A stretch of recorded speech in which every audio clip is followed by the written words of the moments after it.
welcome back. So, how are you? I am great, and Whiskey is too. Took us only about 15 minutes to get him calmed down so we could do this video. So hey, I thought today we would do a tour and I could show you an update of what's been going on here in the house over the course of the winter, which has been not only busy, but very cold. And yeah, things have changed and moved around here a little, and my plants have multiplied somehow, and I can show you some of the updates on my plants. Let's go. And here we have a little bit more of my collector's edition variety.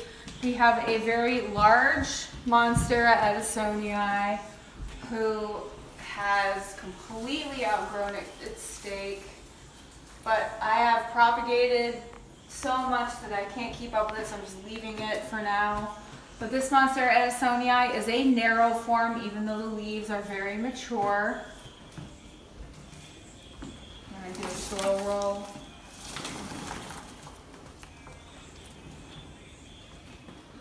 So this is one of my prized tropical plants.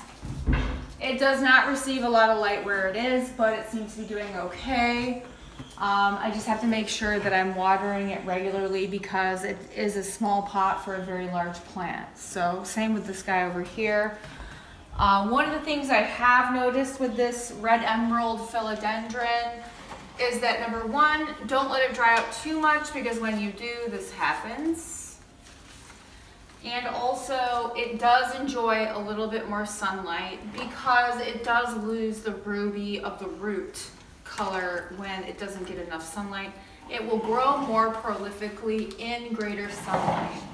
So that's something to keep in mind with this particular philodendron. Now this is a very mature plant, so the leaves themselves are quite a bit larger than what you're going to find in your normal store. It's just something to keep in mind. This is a very mature red emerald philodendron, and it is coming out the top. I have propagated it probably twice beyond the pole, and again now it's 2 feet beyond the pole once more. So once these are established plants, and if they do get proper sunlight, you will continue to have to keep cutting it back because you know it's outgrown its pole. So there we go. This is our third propagation. And I've made a new plant, two new plants already with this guy. So, yeah.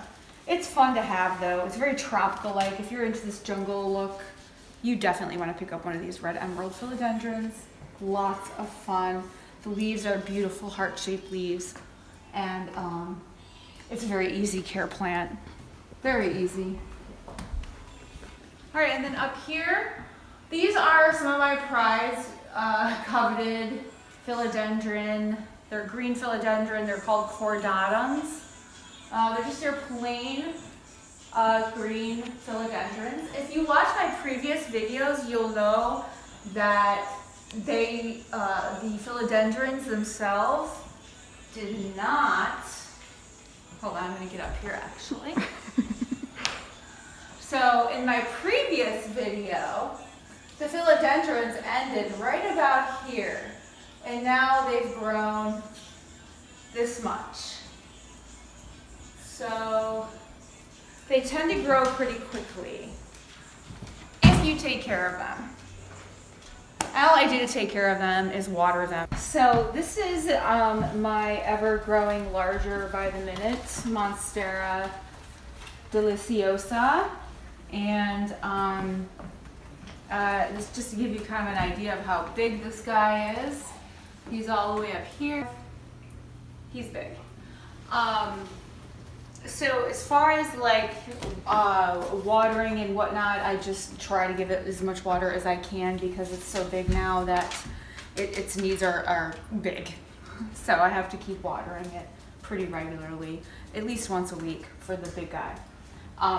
This guy came very tiny, so if you get a Monstera Deliciosa, it's going to get big quick. All right. This is the Song of India. I have been moving this around the house quite a bit. you know, these plants are sort of susceptible to rot. So if you want to pan in, I'll show you what I'm talking about. If you don't give it enough sun, you know, this is what's going to happen.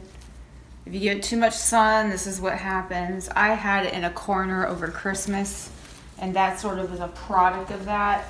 If you ever have a Song of India, what you need to do is make sure that you are trimming off the dead. Come over here.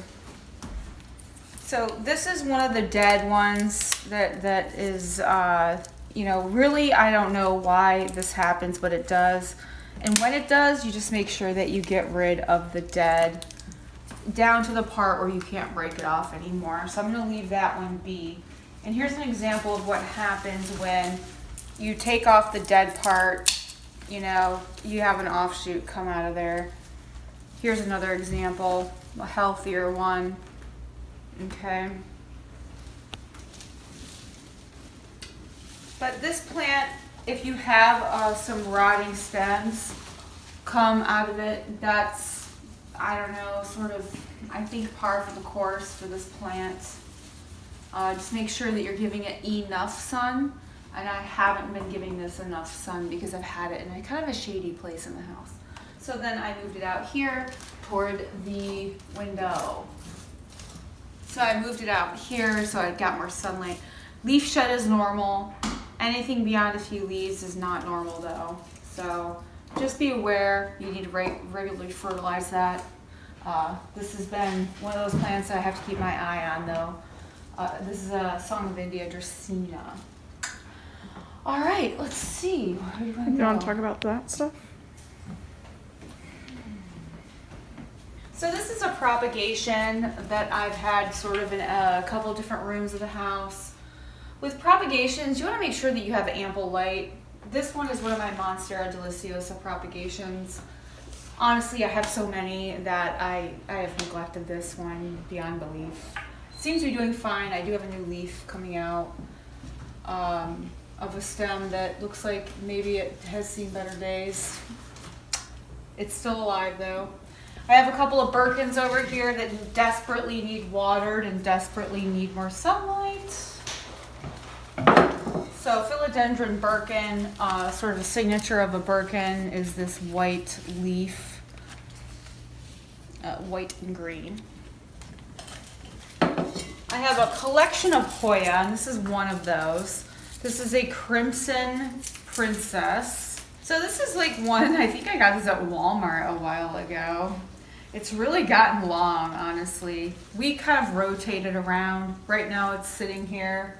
It'll probably get moved again, but yeah. So Crimson Princess, Hoya, pretty easy. If you put this in lower light situation, it doesn't really seem to mind as long as you're not overwatering it. It's pretty happy. One of my favorite plants by far is this Scindapsus Pictus Exotica. It's just such a fun plant to have. I've actually had this in a couple of different places in my home and I absolutely love it. Anyway, this plant is a fun plant to watch grow. While it's not a prolific grower, it's definitely one that will give you a lot of easy maintenance. You could go pretty good stretches of time without watering, and it seems to be pretty resilient to drought. Anyway, one of my favorite plants, Scindapsus Pictus Exotica. Just a note about Calathea. I am not a person that is a good Calathea owner by any means. In fact, Taylor, I almost think you should take this one. I'd kill all the Calatheas I own. I cannot keep them alive. So this is a Calathea Orbifolia. Anything that needs watered a lot, I can't keep up with. There's too many plants. Yeah. So you're gonna take that home with you too. But yeah, the Calathea Orbifolia. I have a Hoya Retusa. This is one of my favorites, probably because it puts up with me and it doesn't seem to mind if I miss a watering or two. This little guy here, Polonia repens, is absolutely easy, and it grows so much. They are just so pretty. They really are. It's a gorgeous plant. And like I said, I have propagated this guy quite a few times. Easy to propagate, easy to care for. Highly recommended for a busy person who has not a lot of time on their hands to water plants. Another really good plant to keep in mind, in my tour, I'm going to talk about this guy right here. He's called the Philodendron Rio, or also known as Philodendron Silver Stripe. You know, I can't say enough about philodendron. These plants are so easy to care for, and for me that's important. So any plant that looks like this when I'm busy and can't get to it and stays looking like this, I really appreciate. So their leaves will start to sag and you'll know you need to water it, but before that time though, you should usually check it. I'd say about a week or two. But yeah, these guys are amazing. I love them. One of the most favorite plants in my collection are philodendron. Another favorite obviously is Hoya, any kind of Hoya, because guess what? Super easy maintenance. A Hoya Obovata. One of my favorites. I love it. I need to repot it though, because as you can see, the foliage is huge and the pot is very tiny. Monstera Adansonii, and I'm ashamed that I haven't watered them, but I haven't, and they look terrible. Okay then. This is a Calathea Freddie. I told you, Taylor, I can't own Calathea. These are... Oh my god. I feel terrible. This plant was probably screaming. Don't say that. Jesus. Oh my god. This is... God is going to punish me for that one. I feel it. Alright. This is a Maranta, a little more resilient than Calathea, because it's still alive. This is a really awesome plant in that it is pretty resilient to drought, which I give it often. But they do require more often watering to stay healthy. So if you're an overwaterer, I think that this is a plant that you do well with.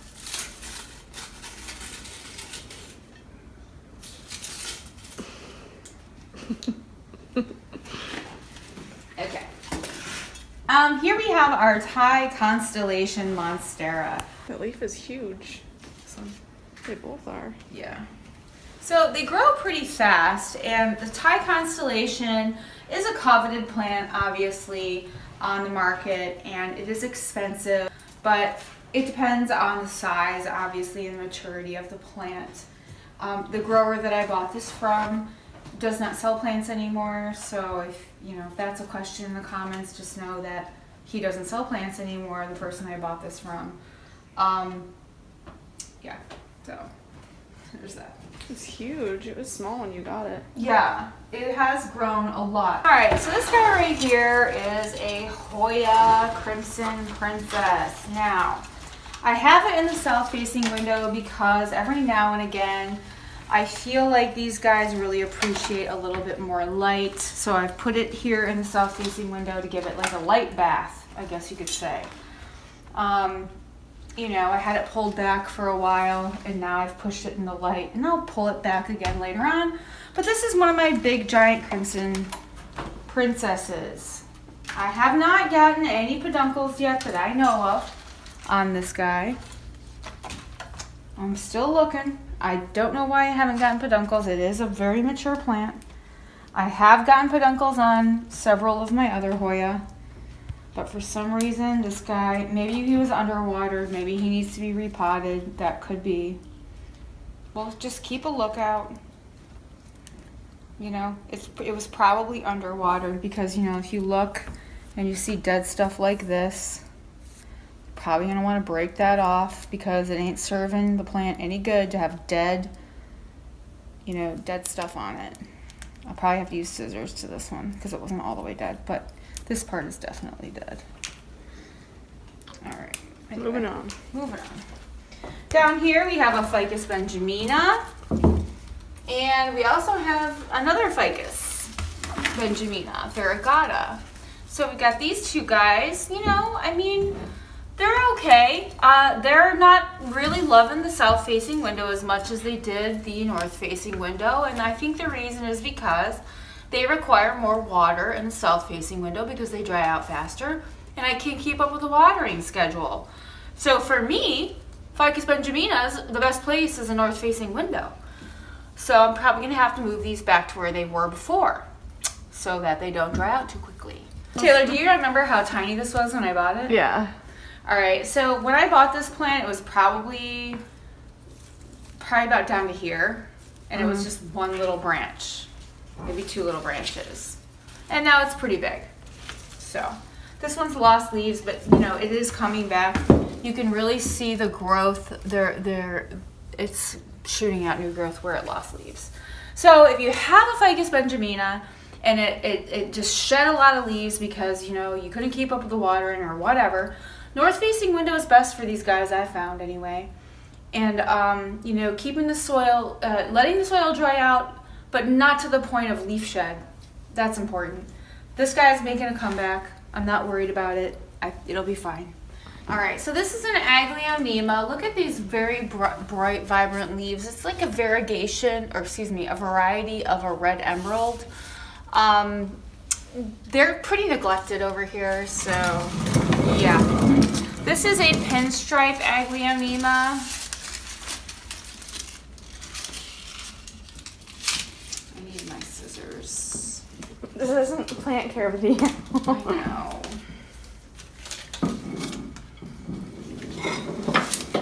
A Hoya Kentiana. I don't have the variegated kind. I would like the variegated kind, but this is a Hoya Kentiana. This is one of my Monstera Adansonii propagations that I made. Looks like I need to trim off a few pieces. Yes. This is a Hoya Obovata. It is a little sun-stressed. It's a baby plant. The purpley leaves are the sun-stressed leaves. I can tell that it definitely needs watered because the leaves, the waxy leaves, feel like they're very flexible, and it just, you can tell that they're a little bit wrinkly, so this plant needs watered, but it's beautiful. Hoya Obovata Splash. This over here is a very wide, beautiful Sansevieria. Very pretty, very fat, kind of whale-fin-like leaves. It's not called Sansevieria anymore, so I guess I'll just call it a snake plant. This is a snake plant, very pretty. When you see stuff like this happening, you can cut the leaf off. Just has a little bit of a disease there. You don't want it to spread, so you might want to cut that leaf off, and then you can propagate it. You won't miss it anyway. Beautiful. It may have happened too because of underwatering. Sometimes that happens from underwatering. This right here is a really cute, not a tissue culture Rhaphidophora Tertrasperma, but rather a, you know, just a regular Rhaphidophora Tertrasperma. You can tell by the U shape in the leaves. Didn't you stake that one in the video? I did. I did a video where I staked this one. It's getting big. As you can see, look how big I am. Right here, it's a couple feet tall. It's definitely grown. I have it in a south-facing window. The pot's even warm.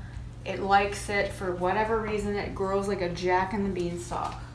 Why they do that, I don't know. I just feel like the Rhaphidophora Tertrasperma love having sun, and they will grow like weeds when they're in the sun, and that you feed them and fertilize them properly. That's really key. All right, let's go over here. That's your fiddly fig. Yes. This guy behind me is a big, big one.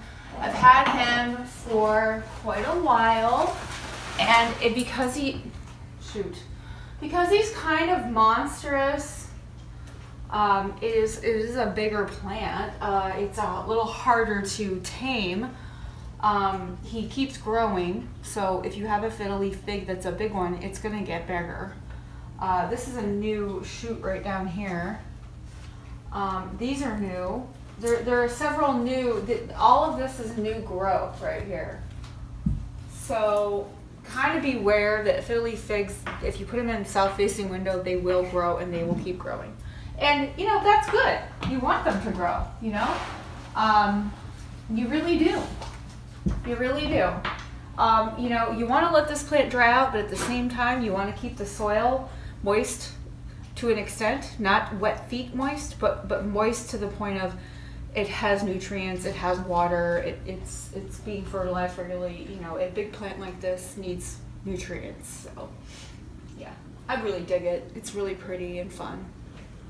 And just so you know, I do push it when I have people over. I push it in the corner, and then I pull it back out in front of the sun. You know, it doesn't seem to need it every single day. So when it gets too big like this, you can kind of push it out of the way. And I have another one upstairs too in my daughter's room, same size. See how pretty it is? It really is a pretty tree, honestly. It's very pretty. Even though it has imperfections. It's huge. Even though it has all these imperfections, like there are a few here and there, it's still really pretty. All right, so down here we have a Bental Sensation snake plant. Really fun. They love to dry out. You can let these guys dry out pretty, you know, like bone dry, and they will be happy still. Back here we have a queen, a Hoya Crimson Queen. And you know, these are really pretty, rewarding plants to watch grow. The leaves are very pretty with their whites and greens, and they're pink. Generally they have, you know, pink colored stems. If you see right here how it has a pink stem right there. They're really, you know, they can get long and viney. If you don't like long and viney, you can always cut the vines off and propagate them. My favorite way to propagate a Hoya is in sphagnum moss. That's my most successful method that I've ever tried. Really haven't had any luck any other way. You can usually find this in your big box store, Sansevieria. Very nice. Super resilient, very easy to care for plant. I love these. I have several of them in my home, and you know, like I said, they're super easy to care for, so don't require a lot of watering. And they can go in low light, medium light, whatever light you put them in. They're pretty happy. They prefer high light situation, but you know, they are fine in a low light situation. So this is one of my prized angel wing begonias. It is a cane begonia, so it does grow upright, and it will get very tall. You can cut these back, but my angel wings are pretty big. As you can see, it's almost as tall as me. It's a fun plant to have, really, honestly. I've propagated it several times. You just have to make sure that when you do propagate it and put it in water, that you're keeping it at room temperature, not in your garage where it's cold. Don't recommend it. This is one of my, for those of you who've watched my other videos on my home tours, it's about 10 to 12 feet back from a south-facing window, and it does not get full sun because, if you want to turn around and show them what's blocking it, the rubber tree in this window and my big giant jack in the beanstalk, that's what I call it, Rhaphidophora Tertrasperma. There is a video out there that we did on this guy. You know, he is just giant. I mean, literally started from a teeny tiny baby this big, and we grew him to be this giant. So, you know, it's to the point now where I have to restake. If you want to look at these two big giant, Yeah. these aren't staked, and it's grown so much far beyond the pole now. This is like my baby because I grew him from a teeny tiny little nub. And then we have, you know, my rubber tree. These leaves have just, I mean, they are huge for a rubber tree, an indoor rubber tree, I think. Don't you think? Mm-hmm. Just giant leaves, and still shooting out new growth everywhere. Beautiful, really pretty. Ficus Elastica, very easy to grow. He's been around the house too over the Christmas season, in different places at different times. Quite honestly, I need to repot him, but he's so big that I don't, it's beyond, I think I might have to break the pot. Look at this. The cat is now digging in it, trying to go to the bathroom in the plant. the cat is. So we're gonna need to do some recon on this plant here. Golly. So I have literally made, I don't know, 3, maybe 4 Ficus elastica plants. They are downstairs, hanging out, probably malnourished, not watered enough. Because this is, again, one of those plants where once it takes off and it's full grown, you have to keep cutting it back, and you know, this is the mother plant. It requires watering, I would say, a couple times a week. Mother queen, Dracaena Marginata, my oldest plant, I think. This is the, what do you call it? The matriarch of the plant collection. She is still holding strong. She continues to battle spider mite infestations. Why? I have no idea. I keep treating her and she just keeps getting them, and I think it might be from the window, but I'm not entirely sure. She's part of my collection though, and when you get these little babies, you just gotta spray in between there. And the best, honest to God, thing to do is have some neem oil on hand. Sorry, I didn't expect him to be there. Have some neem oil on hand, and then, you know, as you are going around doing plant care, if you have a plant that keeps on having repeat diseases, just keep treating it. I'm going to actually end up putting this on a movable dolly and take it in the shower and spray it and then treat it, because all those little crevices, not fun. Gotta spray them. Right here we have a really pretty Philodendron Brasil, one of my favorite plants. I love the philodendrons, they're super easy. You know, it doesn't get a ton of sunlight over here, but it gets enough to thrive. And right here we have another really pretty Scindapsus Pictus Exotica. It seems to be doing very well here on this barrel. I like this one because it has a lot of different variation with the silver. This leaf is almost entirely silver. Check it out. It's so neat. Ooh. And sometimes you're going to get leaves that you have to pick off, you know. Leaf shed. It's natural and normal. But yeah, so this guy seems to be doing very well over here. And then behind me we have a reverting golden pothos. It doesn't get a lot of light back here, so that's why it's reverting.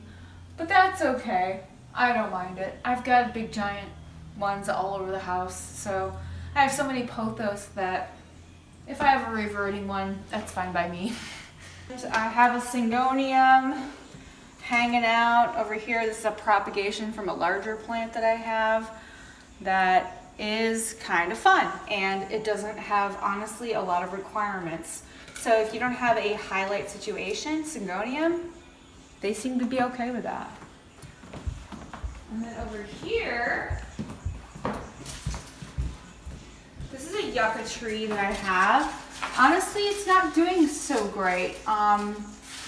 It is either maybe suffering from underwatering or some other thing. I'm not really sure, but it seems to keep on getting some yellowing leaves, so maybe I need to up my watering game on this a little bit.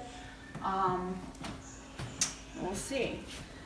Over here we have an Agleonema, and then we have another Agleonema. This is a really cool variety that my daughter Taylor got me for my birthday. It has a lot of pink in it. Check this out. Look at this almost totally pink leaf. It's amazing. Look at that. Isn't that cool? Like, this is a really neat variety of Agleonema. I absolutely love it. This is another variety of Agleonema. I love it. It's a little bit more common. This is like I think it was a Silver Bay Jubilee? Oh yeah, that's right. This is an Agleonema Jubilee. You're right. Yeah, that's correct. Hey, what are you doing in my face? Ah! Go lay down. So anyway, we have a propagation. This is wide form Adansonii, Monstera Adansonii. And this is one of my watermelon peperomias, you know, hanging out over here, trying to get some sun, just chilling. Sometimes I stack my plants like that because I have so many. And then over here, we have a propagation of a string of hearts, variegated string of hearts, pink variegated. I think I made 20 of these, so be on the lookout. I looked online to try to see like how easy they are to find, and I feel like people are ripping people off online with those, don't you, Taylor? Yeah. Like super, like tiniest little propagations for so much money. Yeah. Anyway, this is a Hoya Crinkle 8 that Taylor got me a couple years ago, right? Mm-hmm. So much fun. Love it. It's actually been a very good plant to me. Really enjoy this Crinkle 8. It reminds me of the Hoya Carnosa compacta that I can't seem to keep happy. So this is one of my wandering Jews, and it's crinkly in some spots and not crinkly in others. You know, these plants are special in that, you know, I don't know. When they're bigger established plants, I feel like they're easier to take care of for people like me who have a disability watering plants. No, just kidding. No, so this guy has some crinkleage from missing waterings here and there, but still it's a survivor. It's snowing on whiskey. This is called underwatering. God, why am I doing this? So guys, thanks for joining me today on my winter house tour. As you can see, in the winter time, you know, when you think that your plants sometimes don't need water, they do. Your house seems to get drier because you're heating it, or if you're in a warmer climate, your situation might be completely different. But where we live, we have to heat our home in the winter, so the plants do need to be checked regularly and have spot checks on care, or else, you know, leaf death can happen, or even plant death can happen. In the cases of Calathea, you know, for me anyway, those were harder plants to care for, so probably not going to buy any of those. Anyway, so yeah, if you like this video, if you like this tour, hit that thumbs up, please do so. And yeah, and thank you for subscribing to my channel and supporting me here.